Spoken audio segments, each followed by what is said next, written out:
오늘은 그를 너희에게 보내오노라 라는 제목으로 하나님 말씀 나누겠습니다.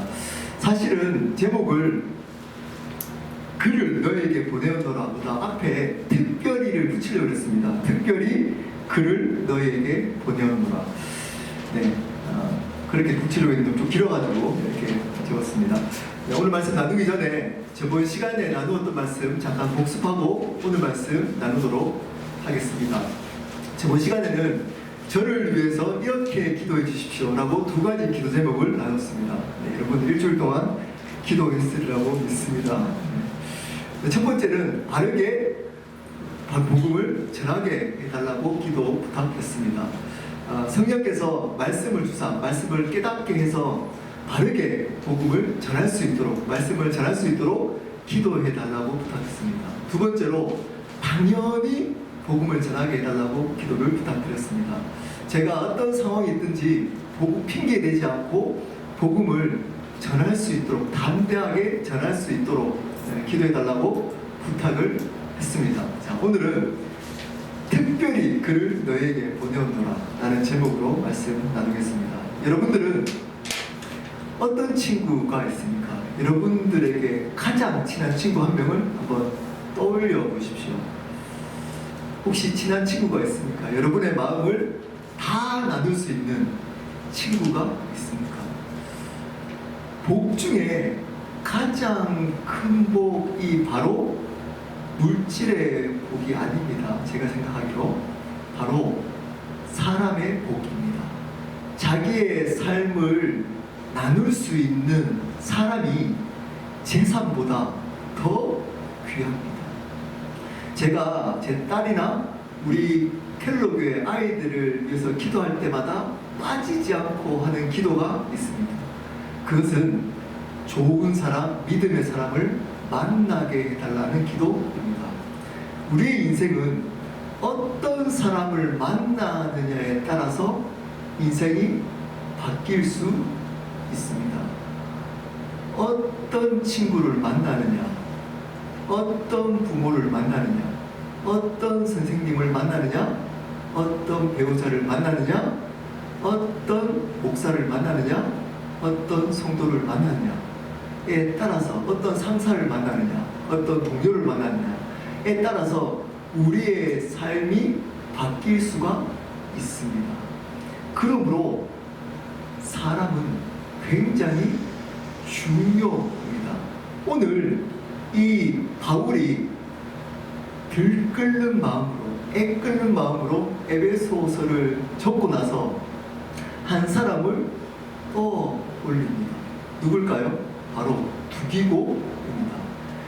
이 두기고는 여러분 성경의 주요 인물이 아닙니다. 첫 번째 사도행전 20장에 3차 전도여행 때 두기고가 아시아 사람으로 바울과 동행했다라는 내용이 나옵니다. 그 말은 3차 전도 여행 이전에 예수님을 영접해서 자기 삶을 버리고 바울을 쫓아다녔던 사람이었습니다.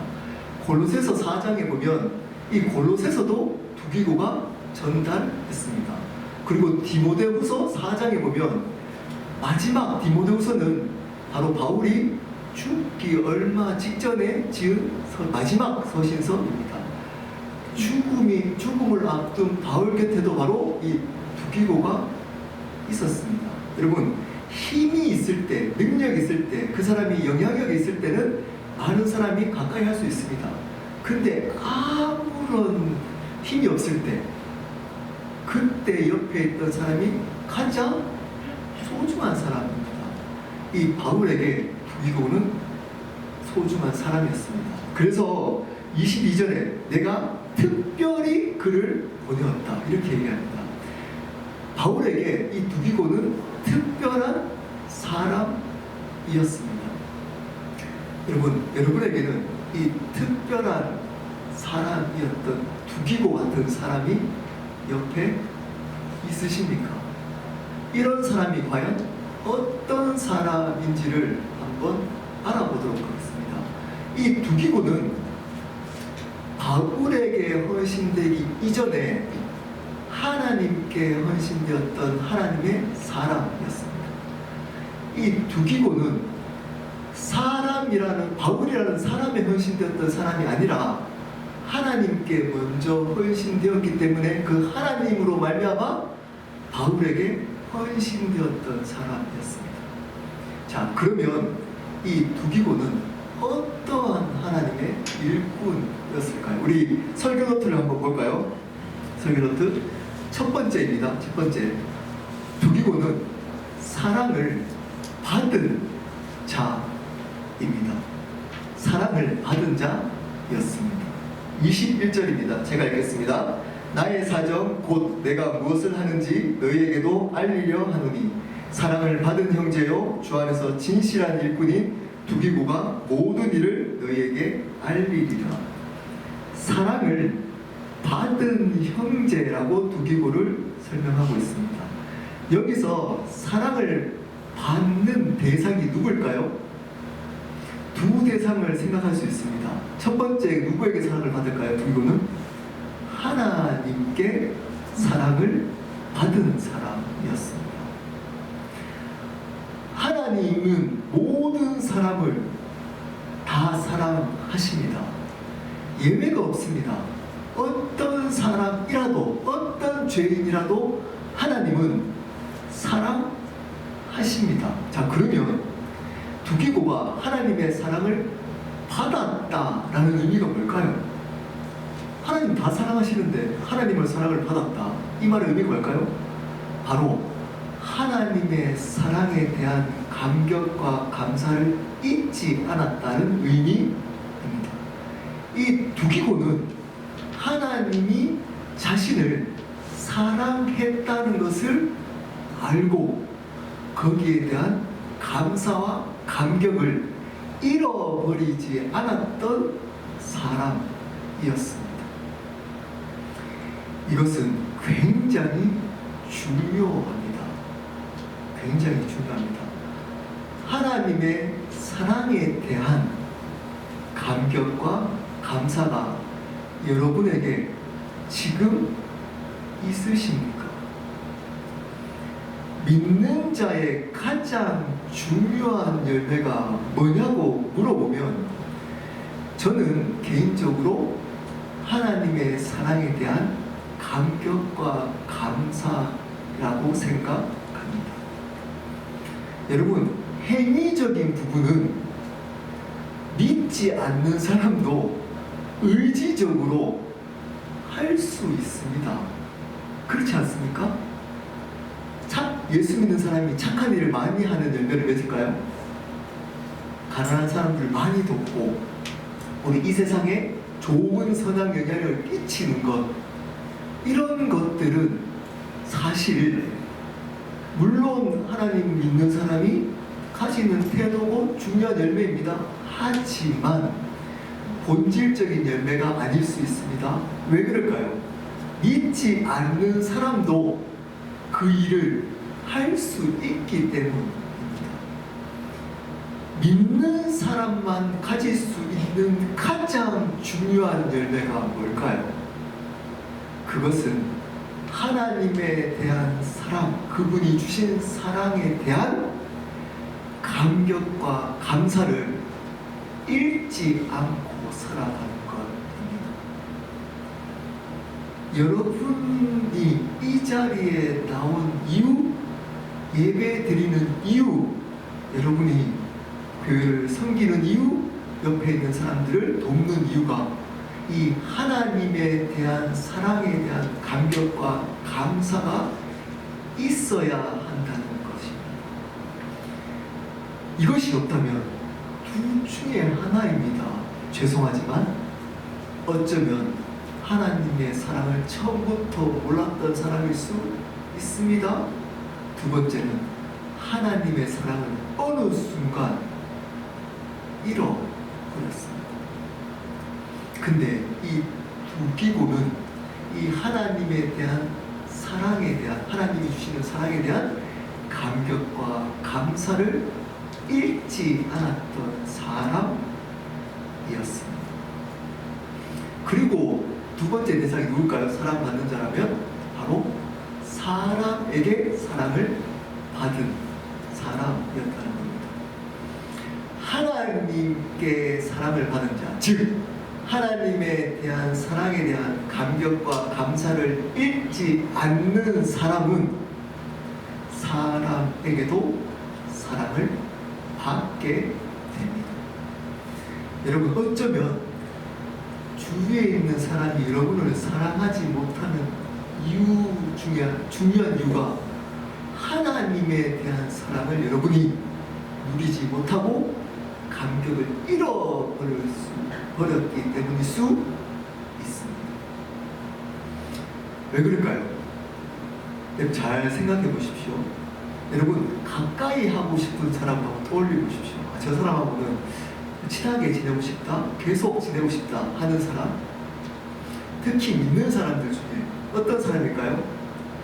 그 사람은 사랑이 많은 사람입니다. 이야기를 하면 그 이야기에 대해서 지적하고 판단하는 사람이 아닙니다. 그 이야기를 들어주고 품어주고 사랑으로 감싸주는 사람을 여러분 좋아합니다. 사랑을 받는 사람, 그렇게 사랑을 받으려면 하나님의 사랑을 받는 사람, 즉 하나님의 사랑을 누리고 거기에 대한 감사와 감격을 잃어버리지 않을 때 그 사랑으로 다른 사람들을 사랑할 수 있기 때문입니다. 이 사랑이 있는 사람은 사람들이 가까이 오기를 좋아합니다. 그러므로 다른 사람들에게도 사랑을 받기 시작하는 겁니다. 하나님의 사랑을 못 누리고 거기에 대한 감격과 감사가 사라지기 시작하면 어떤 일이 있을까요? 마음이 메말라지기 시작합니다. 사람들에게 품고 사랑하는 것이 어려워지기 시작합니다.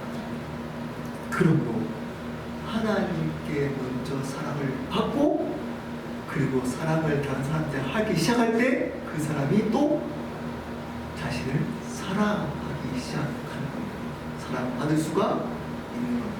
두기고는 하나님께 사랑을 받고, 즉 하나님이 주시는 사랑에 대한 감격과 감사를 잃어버리지 않고 그 사랑을 가지고 다른 사람들을 사랑함으로 또 다른 사람들이 두기고를 사랑했던 그 사람이었습니다.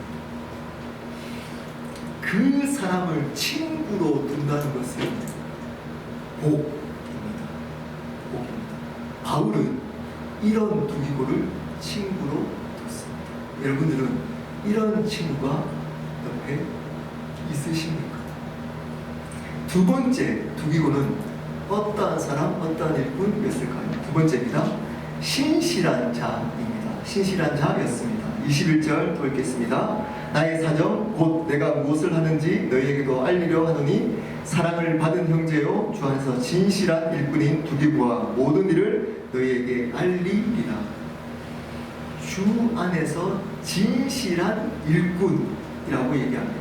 여기서 진실하다의 의미는 신실하다입니다. 정직하다가 아닙니다. 신실하다, 믿을만하다가 원어적 의미입니다. 여러분, 신실하고 믿을만한 사람은 어떤 사람일까요? 저 사람은 참 신실하다 라고 생각한다면 어떤 사람을 여러분은 신실하다고 그러나요? 믿을만하다 그럴 때 어떤 사람을 믿을만하다고 그러나요? 성경에서는 신실하다의 의미를 어떤 의미를 가지고 얘기를 하냐면 말과 행함을 일치하는 사람을 신실하다, 믿을만하다라고 이야기를 합니다. 이 두기고는 말과 행동이 일치했던 사람이었습니다. 말한 대로 살아갔던 사람입니다. 성경에서 신실하지 않은 사람은 어떤 사람일까요? 말 잘하는 사람을 하나님 기뻐하지 않습니다. 말했다면 그 말한 대로 행하는 사람, 살아가는 사람을 신실하다라고 이야기합니다. 그러한 사람을 믿을만하다라고 이야기를 합니다. 그러려면 어떻게 해야 되는지 오늘 말씀에 힌트가 나와 있습니다. 앞에 접속사를 보면 알 수 있습니다. 어떻게 나와 있죠? 주 안에서 신실한 일꾼이라고 얘기합니다. 신실하려면 우리의 노력으로 되는 게 아닙니다. 여러분, 말과 행위를 일치하려고 노력해 보십시오. 여러분, 되던가요? 되던가요? 여러분이 말을 많이 하시잖아요. 조금 하시는 게 아니고. 그러면 그 말 한 대로 다 행할 수 있으신가요? 있는 방법이 있다고 성경은 가르칩니다. 어떨 때 가능하다고요? 주 안에 있을 때 가능하다는 겁니다. 주 밖에 있을 때는 절대 불가능하다는 겁니다. 신실함은 주 안에 있을 때만 신실할 수 있다는 겁니다. 주 안에 있는 게 뭘까요? 요한복음 15장입니다. 붙어 있는 겁니다. 예수님께 날마다 붙어 있는 겁니다. 여러분, 붙어 있는 방법은 여러분들의 맞게 선택해서 노력하시면 됩니다. 가장 기본적인 게 뭘까요? 말씀과 기도입니다. 말씀과 기도로 예수님께 붙어 있어야 합니다. 삶을 살아갈 때 여러분, 먼저 말씀과 기도로 삶을 시작하시는 게 붙어 있는 겁니다. 그리고 계속 생각하는 겁니다. 어떤 생각을 해야 되죠? 나의 삶의 주인이 누구인가? 나는 왜 살아야 하는가? 왜 이 일을 하는가? 왜 주부라면 왜 밥을 하는가? 직장인이라면 내가 왜 일을 하는가? 목사라면 나는 이 자리에서 왜 설교하고 있는가?를 계속 질문해야 됩니다. 말씀과 기도를 통해서. 왜 하나요? 왜 하나요? 예수 그리스도가 나의 삶과 생명의 주님이시기 때문에 그분을 존귀케 하기 위해서 이 일을 한다 라고 생각하고 믿고 이 생각을 잊어버리지 않고 살아가는 것이 주 안에 있는 겁니다. 이 두 기본은 이렇게 주 안에 있으므로 신뢰받을 만한, 믿을 만한 신실한 사람이었습니다. 그러므로 바울은 이 두 기고를 가장 중요한 시기 때 에베소서를 전하는 전달자로 부탁을 할 수 있었던 겁니다. 로마에서 에베소까지 거리는 직선거리로 약 2340km가 됩니다. 이 에베소서는 회람 편지입니다. 회람 편지가 뭐냐? 한 곳에 에베소 교회의 어떤 한 곳에 보낸 편지가 아니라 그곳 에베소 지역에 있는 모든 교회의 편지를 돌려보낸 겁니다. 여러분, 로마에서 에베소까지 가는 것도 그때 당시에 비행기도 없잖아요. 가는 것도 힘듭니다. 근데 그 편지를 들고 여러 교회를 들고 다녀야 돼요. 아무리 바울이 좋게 에베소서를 써도 전달할 수 있는 사람이 없었다면 어쩌면 이 에베소서는 우리에게 들려지지 않았을 수도 있습니다. 이 두기고 같은 사람이 옆에 있다는 것은 큰 축복입니다. 바울에게는. 자, 바울의 입장에서는 그렇습니다. 그러면 두기고의 관점에서 보면 어떤 사람이 되는 거죠? 우리가 두기고 같은 사람이 되어야 하는 겁니다. 우리가 이렇게 사랑을 받고 사랑을 할 수 있고 또 사람에게 사랑받는 그 신실한 사람이 되어야 하는 겁니다. 말씀을 마무리하도록 하겠습니다. 오늘은 우리 또 밖에서 우리 바베큐 파티를 하기 때문에 일찍 마치도록 하겠습니다. 자, 그러면 마지막으로 에베소에 있는 교회의 입장에서 한번 보도록 하겠습니다. 22절입니다. 6장 22절 제가 읽겠습니다. 우리의 사정을 알리고 또 너희 마음을 위로하기 위하여 내가 특별히 그를 너희에게 보내었노라. 자, 바울의 소식을 듣기를 기다리고 있는 그 에베소에 있는 지역 사람들이 우리라고 생각을 한번 해보십시오. 바울의 이야기를 듣고 싶은데 들을 수가 없는 겁니다. 누가 왔죠? 두기고가 와서 어떤 것을 알게 되죠? 여기 이렇게 표현합니다. 우리의 사정을 알리고 너희 마음을 위로하기 위해. 그리고 21절에 이렇게 얘기합니다. 내가 무엇을 하는지 너에게도 알리려 하는, 나의 사정을 다 알게 하는 바울 같은 두기고가 온 겁니다. 바울이 온 겁니다. 여러분 떠오르는 인물이 없나요? 예수 그리스도. 사실은 친구가 없을 수 있습니다. 우리가 두기고 같은 친구. 제가 왜 여러분 질문했냐면 표정에서 제가 다 읽었습니다. 네.